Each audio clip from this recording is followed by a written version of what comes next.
अस्सलाम वालेकुम everyone, hope you all doing well. तो आज हम आपको लेकर जा रहे हैं एक ऐसी जगह जो ना सिर्फ लंदन की पॉपुलैरिटी है बल्कि पूरी दुनिया में लग्जरियस स्टाइल। लेकिन वीडियो देखने से पहले मेरे चैनल को अभी जाके सब्सक्राइब कर लें, वीडियो को लाइक कीजिएगा और नीचे एक अच्छा सा खत लिखिएगा। वहां तक का सफर इटसेल्फ एक एडवेंचर है। हम अपने घर से निकले एंड एक्साइटमेंट, लंदन की क्रिस्प मॉर्निंग हवा, थोड़ी सी धूप और थोड़ा सा हसल, बस एक परफेक्ट दिन था एक्सप्लोर करने के लिए। अगर आप लोगों ने अभी तक गेस नहीं किया तो मैं आपको बता दूं कि आज हम जा रहे हैं हैरिट्स मॉल, जो कि दुनिया का most expensive and luxurious mall है। तो फिर चले मेरे साथ और करते हैं अपने सफर का आगाज। सबसे पहले हमने पकड़ी एक लोकल ट्रेन जो हमें ले जाएगी करीब तरीन अंडरग्राउंड स्टेशन तक। और मैं तो बहुत ही चिल रहती हूँ पूरे सफर में, क्योंकि मेरा कोई हेडेक नहीं होता। ट्रेन कब आ रही है, कब जा रही है, ये सब कुछ सिर्फ हमजा ने देखना होता है। मैंने सिर्फ हमजा के साथ साथ चलना होता है, इसलिए मुझे हमजा के साथ ट्रैवल करना तो बहुत अच्छा लगता है। और मेरा सबसे बड़ा यही रीजन है अकेले ना निकलने का, कि मुझे तो लगता है कि मैं इन ट्रेन में ट्रैवल करती हूँ कि लंदन जैसी जगह पे, चाहे वो लड़के हों या लड़कियां, सब ट्रेन में, बसेस में, हर जगह पे इंडिपेंडेंट होकर ट्रैवल करते हैं। But I don't know what's wrong with me. मैं जब भी हमजा के साथ होती हूँ, मैं ऐसे अपना दिमाग बंद कर देती हूँ कि मुझे कुछ नहीं पता, मैं दुनिया को नहीं जानती, मैं सिर्फ अपनी ही दुनिया। मुझे ये भी पता है कि मेरी इस बात से बहुत सारी लड़कियां रिलेट करेंगी, तो जो जो ऐसा करता है वो कमेंट में जरूर बताइए। बिकॉज यहाँ पे ट्रैवल करना इतना सिंपल नहीं है, ना ही आप गाड़ी पे जा सकते हो, इतना रश होता है और पार्किंग सो एक्सपेंसिव। उसके बाद अगर आप ट्रेन की बात करो तो यहाँ पे एक या दो ट्रेन नहीं आती, नंबर ऑफ ट्रेन हैं और इतने सारे इसके स्टेशन हैं। ये वाली ट्रेन इस जगह से पकड़नी है, यहाँ से बैठना है, वहाँ पे उतरना है। सो इतना रश होता है कि मैं तो जब फर्स्ट टाइम इधर आई थी तो मुझे ये स्टेशन नहीं लगा था। इतने ह्यूज स्टेशन, इतने लोग, जैसे कि कोई मॉल हो। पहले तो आप यहाँ से आइडिया लगाएं कि हम कितना ज्यादा अंडरग्राउंड जा रहे हैं। और फिर the famous accelerator Shahrukh Khan, इससे तो सबको याद आ जाता है। जो लोग शाहरुख के फैन हैं वो तो इस जगह को देख के पहचान जाएंगे कि उसके कौन कौन से सॉन्ग यहाँ पे शूट हुए हैं। ये दुनिया का सबसे पहला अंडरग्राउंड ट्रेन स्टेशन। कुछ जगहों से तो ये जमीन से 200 फीट तक नीचे है। लेट्स इमेजिन, आप जब यहाँ पे ट्रैवल कर रहे होते हैं तो पूरी दुनिया आपसे 200 फीट ऊपर है और आप जमीन के नीचे ट्रैवल कर रहे हैं। फर्स्ट टाइम इस तरह ट्रैवल करें तो ये इटसेल्फ एक एडवेंचर है। इस ट्रेन में सफर करने के बाद हमने चेंज की एलिजाबेथ लाइन, जो कि न्यू है but super fast and clean. इसका इंटीरियर ऐसा लगता है जैसे कि कुछ फ्यूचरिस्टिक ट्रेन में बैठे हों, या साइलेंट स्पीड, वाइट लाइट्स और ब्रिटिश। टू बी ऑनेस्ट, इसकी लाइट इतनी अच्छी थी कि यहाँ पे पिक्चर्स भी बहुत अच्छी हैं। यस, यहाँ पर लोग आकर अपना प्रॉपर शूट करवाते हैं और यहाँ पर हर कोई जिंदगी की अपनी ही दौड़ में और अपनी ही मसरूफियत में नजर आएगा आप। रास्ते भर हमने लंदन के कुछ बहुत ही खूबसूरत स्टेशन देखे, जिनकी दीवारों पर आर्ट है, हिस्ट्री है और वो लंदन वाइब्स जो किसी और शहर में नहीं मिलती। तो बस ये ट्रेन का सफर करते करते हम पहुंच गए बिल्कुल सेंट्रल लंदन में। सो लंदन की गलियों में कुछ बात ही अलग है। वो शाहरुख कहता है ना, लंदन की बात ही कुछ और है। जैसे वक्त थम सा जाता है, लंदन की Victorian buildings, every corner feels like अ पेंटिंग। खामोश सड़कें, इतने सारे आपको लोग नजर आते हैं, लेकिन एक अलग सी खामोशी होती है। हर कोई मसरूफ और हवा में घुली पुरानी तहजीब। It's not just a city, it's a whole mood wrapped in a history and finally our destination, this is Harriet's building, जो आपको बिल्कुल सामने नजर आ रही है। Yes, a majestic and dreamy building. अंदर से जितना क्यूरियस है, इसकी बाहर की दुनिया भी उतनी इंटरेस्टिंग है। खैर एनीवेज, अब चलते हैं मॉल के अंदर। जैसे ही हम हैरिट्स के अंदर एंटर हुए, it feels like stepping into a place of luxury. Soft lights थी, एक खामोश माहौल था, क्लासी, और हर तरफ एक अलग सी खुशबू, जैसे लग्जरी की खुशबू। सॉरी, ये ज्यादा ही हो गया क्योंकि हम लोग का लग्जरी से कोई ताल्लुक। It's just for experience guys, because मुझे ऐसा लगता है, जो मेरा बिलीव है, कि जो आप इतनी मेहनत से पैसे अर्न करते हो उसको किसी वर्थ इट जगहों पे लगाओ, जिसकी ज़रूरत है। घर, दूसरी चीज़ें जो आपकी नीड है, उसके अलावा भी आई थिंक ये एक बेवकूफ़ी है कि अगर आप एक बैग, एक जूती लाखों की ले लें। मतलब अगर हम चाहें तो हम एक बैग, एक जूती कुछ टाइम बाद ले सकते हैं, लेकिन अगर आप एक बेसिक शॉपिंग हम यहाँ पर रोज़ आके एक तो नहीं कर सकते, उतनी लीड क्लास नहीं है। And second point is this, कि आप इतनी मेहनत से जो चीज़ कमाओ, आप उनको इस बैग और इन जूतियों पे सिर्फ लाखों के 6-7 लाख के ले लो। कोई चीज़ बहुत अच्छी लग जाती है तो हम ले लेते हैं, लेकिन क्रेज इतना बिल्कुल। हैरिट्स मॉल एक ऐसा एक्सपीरियंस है जो सिर्फ एलीट क्लास के लिए नहीं, बल्कि हर क्यूरियस दिल के लिए खुली है। सो गाइस, अब मैं आपको लेके जा रही हूँ हैरिट्स के कैफे में। अगर आप रेस्टोरेंट की डिटेलिंग देखें तो लगता है जैसे किसी यूरोप के रॉयल डाइनिंग हॉल में आ गए हों। The golden chandeliers, polished counters and waiter dressed like they are serving royalty. This isn't just a cafe, it's a wonderland. आप हर कॉर्नर पर देखिए कुछ ना कुछ नया है। Chocolate counters, tempting exotic pastries, freshly baked breads, यहाँ का हर सेक्शन चॉकलेट से फुल है।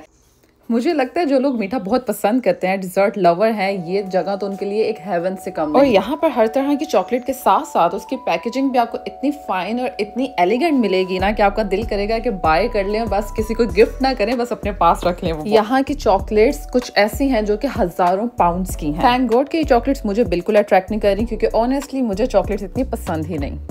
ये टेस्ट करने की हद तक मैं कर लेती हूँ, लेकिन उससे ज्यादा मुझे बिल्कुल इंटरेस्ट नहीं चॉकलेट। इतनी चॉकलेट्स देख देख के मेरा तो मुंह ही मीठा हो गया। बस अब मैं यहाँ से निकल जाना चाहती हूँ, मैं इसको और नहीं देख सकती। तो अब हम एंटर हो रहे हैं डियोर के सेक्शन में। डियोर किसने नहीं सुना होगा, डियोर के बैग्स, हील्स, क्लोथिंग, सब कुछ लोगों को बहुत पसंद आता है। और यहाँ पर जिस तरह से एक कलेक्शन कलर थीम के साथ लगाई गई थी जो कि बहुत अट्रैक्ट कर रही थी। इसका एक एक बैग, एक एक जैकेट, हर चीज़ एक अपने आप में एक एलिगेंस थे। और हाँ, मैं आपको ये बताती चलूँ कि यहाँ पे हैरिट्स में जितने भी ब्रांड्स की आइटम्स आपको ये डिस्प्ले में नजर आ रही हैं, किसी की प्राइस नहीं लिखी थी। लाइक इमेजिन, यहाँ पे इतनी एलीट क्लास आती है कि बस आप चीज़ उठाओ, ऑनलाइन कोई प्राइस देख ले, दैट समथिंग एल्स, बट आप चीज़ उठाओ और बस बाय कर लो, प्राइस देखने की या पूछने की जरूरत। आई मीन मैं यहाँ पे इस चीज़ से काफ़ी शौक हुई थी कि रियली यहाँ पर प्राइजेस ही नहीं किसी चीज़ के मेंशन। आप लोग ऐसे मॉल में जाएं और फ्रेग्रेंसेस की बात ना हो, ऐसा कैसे हो सकता है? तो यहाँ पे आपको हर ब्रांड की फ्रेग्रेंस मिलेगी। यहाँ पर बहुत एलीट क्लास फ्रेग्रेंस लेने आती है, और दुबई की भी जो बहुत ज़बरदस्त सेंट्स होते हैं वो सब आपको यहाँ पे मिलते हैं। और इसकी प्राइजेस 100 पाउंड से लेके 1000 पाउंड्स तक जाती हैं, बहुत बहुत एक्सपेंसिव भी थी। और इन परफ्यूम्स में भी बहुत सारे रेयर एडिशंस होते हैं, उनकी प्राइजेस तो बहुत ज़्यादा होती हैं। मैं हैरिट्स जाऊँ और मैं लड़कियों के फेवरेट सेक्शन में ना जाऊँ, ऐसा कैसे हो सकता है? तो आप लोग पहचान तो गए होंगे मेकअप, जो कि हर लड़की का क्या कहते हैं प्यार है।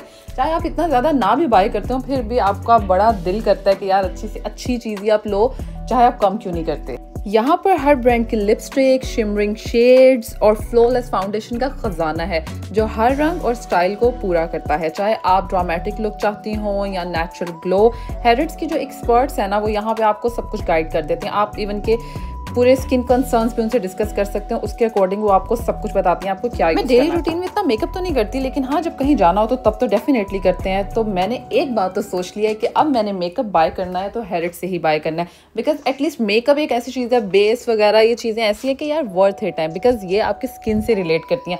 अगर मेकअप अच्छा नहीं होगा तो आप अपनी स्किन बिल्कुल डैमेज कर। तो बस मतलब इसका ये है कि हमजा ने यहाँ पे ले तो मुझे आए हैं, लेकिन गलती कर लिया। अब मैं अच्छे से पहले ऑनलाइन सर्च करूंगी मेरे लिए क्या अच्छा, फिर नेक्स्ट हमजा का ना यहाँ पे आकर खूब खर्चा करवाऊंगी मेकअप के लिए। So guys, फाइनली अब हम एंटर होने वाले हैं शनेल में। तो आपको बिल्कुल वो सामने लिखा शनेल नजर आ रहा है, ये उसका पूरा सेक्शन है। और आपको पता है कि शनेल पूरी दुनिया में बहुत फेमस है, जो कि टाइमलेस एलिगेंस माना जाता है यहाँ। और जहाँ तक मैंने नोट किया तो इस सेक्शन में सबसे ज्यादा रश। इस आउटलेट का डिस्प्ले भी बहुत डिसेंट। शनेल के हर प्रोडक्ट में वो खास क्लास और सोफिस्टिकेशन झलकती है, जो कि जिस वजह से लाइक इसको दुनिया में आइकॉनिक बनाया जाता है। चाहे वो परफ्यूम्स हो, हैंडबैग्स हो, मेकअप हो, हर चीज़ एक स्टेटमेंट है। और मैं आपको एक बात बता दूं कि यहाँ पर सबसे ज़्यादा जो मुझे भी नजर आया और जो कि मैंने सुना भी था, आपको सेंट्रल लंदन में और इस तरह के एक्सपेंसिव मॉल्स में सबसे ज़्यादा आपको शॉपिंग करते नजर आएंगे अरबियों की बीवियाँ, उनकी पूरी फैमिली। आपको उनकी ऐसी सी गाड़ियाँ नजर आएंगी ना हैरिट्स के बाहर, वो अपनी गाड़ियों से उतरते और शॉपिंग करते। सबसे महंगी चीज़ें ना यहाँ पे वही ले रहे होते हैं। प्राडा सेक्शन में मुझे जो सबसे ज़्यादा चीज़ इनकी पसंद आती है ना, इनके बैग्स, तो मैं ऑनलाइन भी जब देखती हूँ ना मुझे बड़े अच्छे लगते हैं। बट हाँ, टू बी ऑनेस्ट मैं आपको बताऊँ, यहाँ पर इतनी ऐसी चीज़ें थी जो बिल्कुल बिल्कुल बिल्कुल वर्थ इट नहीं थी। उनका फैब्रिक या क्या कुछ मतलब क्या कुछ ऐसा खास बात नहीं थी कि जो उनकी प्राइजेज हैं। ये बस वही बात है कि आपकी सेटिस्फेक्शन की बात है। अगर आपको सेटिस्फाइड करता है कि एक चीज़ जो एक वर्थ इट नहीं और आपने इतनी एक्सपेंसिव लेकर यूज़ करनी है, तो आपको सेटिस्फेक्शन मिल रही है, तो ठीक है, आप कर सकते हो। लेकिन मुझे तो वर्थ इट चीज़ में, मैंने इतने लाखों का जो एक बैग लेना है ना, मैं उसकी जगह कोई गोल्ड की चीज़ लेना ज़्यादा प्रायोरिटी समझूंगी। And yes, one more thing guys, जो लोग यहाँ पर यूके में आ रहे हैं या जॉब्स अप्लाई करें, तो आप लोग हैरिट्स के लिए भी अप्लाई कर सकते हैं। यहाँ पर जो एक वेज है पर आवर वेज, वो बहुत अच्छा है। जो यहाँ पे चीज़ें सेल करते हैं, शॉप्स में काम कर रहे हैं, उनका वेज बहुत अच्छा है, बहुत अच्छे लेवल पे अर्न करते हैं और आपको प्रॉपर उसके लिए ट्रेनिंग दी जाती है। तो वो एक कहते हैं ना एलिगेंस, एक वो आपके स्टाइल में आप में आ ही जाता है। बिकॉज मैंने नोट किया कि यहाँ पर जो भी चीज़ें सेल हो रही थी, वो उनको जो चीज़ें सेल कर रहे थे प्रॉपर ट्रेंड थे और उनका बात करने का तरीका और सब कुछ, तो एक अच्छी ऑप्शन है। यस, ये मॉल इतना बड़ा था कि मैं पूरा खुद नहीं विजिट कर सकी, लेकिन जो जो आपको मैं दिखाई हैं चीज़ें, अब ये ऊपर वाला पूरा सेक्शन मैंने विजिट नहीं किया। यहाँ पर ये पर्सनल डिज़ाइनर्स की लाइक बुटीक टाइप थी और बहुत एक्सपेंसिव चीज़ें थी, कुछ कुछ के प्राइस थी। और यहाँ पे कुछ जगहों पे तो उन्होंने मेंशन किया था 30% ऑफ, लेकिन वो 30% ऑफ के नीचे मैं प्राइस ढूंढती रही किधर है, या टैग लगा होगा, लेकिन प्राइस नहीं थी, सिर्फ 30% ऑफ लिखा था। So wow. एंड फिर हम लोग देसी लोग हैं, हम लोगों में से ना वो देसी एलिमेंट नहीं जा सकता। हम सबसे पहले चीज़ को देखते हैं और फिर हम उसकी उसके स्टाइल पे बात करते हैं कि ये क्या चीज़ है।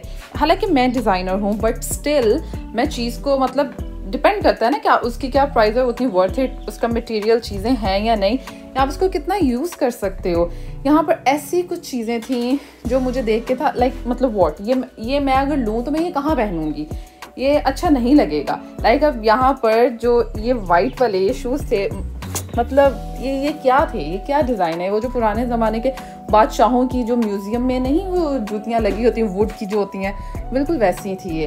तो बिल्कुल नहीं मैं रिकमेंड करूँगी ये वेज शूज़, इतने एक्सपेंसिव। और ये क्या था मतलब, तो बस कुछ चीज़ें ऐसी थी जो बिल्कुल लेम थी। वो क्या सोच के बनाई है और उसको कौन लोग ले रहे हैं, मैं अगर एज अ डिज़ाइनर चीज़ को देखूँ, अगर मैं एक ब्रांड के बारे में सोचूं, तो यार आप ऐसी चीज़ तो बनाओ कि वो अच्छी लगे देख के। सबसे पहला सवाल दिमाग में ये ना है कि ये क्या है, ऐसा ना हो, वो देख के अच्छी लगे। हाँ ठीक है, कुछ नाइस हो सकती है, कुछ बोल्ड हो सकती है, लेकिन उसमें कुछ तो वर्थ इट रखो यार। और उसकी प्राइजेस ज़रा ठीक है, प्रॉफिट रखो उसमें, पर इतना भी क्या प्रॉफिट कि वो चीज़ अगर 5,000 उसके ऊपर कॉस्ट आई है, लेकिन आपने वो 3 लाख की लगाई है। सो ये रिसेंटली जो अमेरिका और चाइना की कंट्रोवर्सी आई है, फिर वो ठीक ही बात है ना कि चाइना से आप प्रोडक्ट्स तैयार करवाते हो और आप इतने लाखों में इन ब्रांड्स के नाम के साथ बेचते हो, तो बात तो बिल्कुल। लेकिन कुछ लोगों के पास इतनी लीड क्लास होती है, इतना पैसा होता है ना कि वो सोचते हैं कि यार अब इस पैसे को कहाँ यूज़ करें, मतलब कहाँ लगाएं, कहीं तो हमें लगाना चाहिए, तो फिर ठीक है वो यहाँ शॉपिंग करने आ जाएं।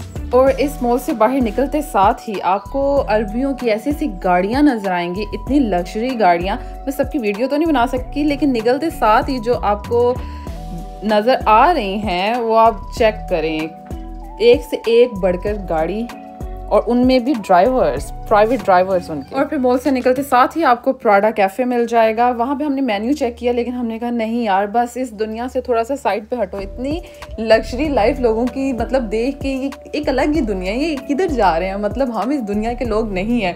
तो ऐसे दिमाग हो गया था ना, बस अब यहाँ से थोड़ा दूर चलो और प्रॉपर कहीं कुछ खाने चलें जो हम फुल होके खा सकें, बस बहुत हो गया, इतना ज़्यादा टाइम नहीं स्पेंड कर सकते हम ऐसी इन्वायरमेंट। अब हम आगे पहुँचने वाले हैं एप्पल के आउटलेट पे, जो कि दुनिया के एक्सक्लूसिव जो एप्पल के आउटलेट लोकेशंस हैं उनमें से एक है। यहाँ पर जब आईफोन्स लॉन्च होते हैं लाइनें लगी होती हैं कि लोग अपने यहाँ बुक करवाने के लिए और पहला फ़ोन लेने के लिए यहाँ पे लिटरली लाइनों में लगे होते हैं। It's not just a store, it's the front row seat of Apple global innovation. तो बस अब हम खाने की तलाश में पहुँच गए। एक बड़ा अच्छी सी लोकेशन पे ना एक रेस्टोरेंट था जो हमने हलाल बड़ी मुश्किल से फाइंड किया, और यहाँ पर हम लोगों ने वही बर्गर फ्राइज चीज़ें ऑर्डर की, और इस जो रेस्टोरेंट की वाइब थी ना वो भी बहुत अच्छी थी।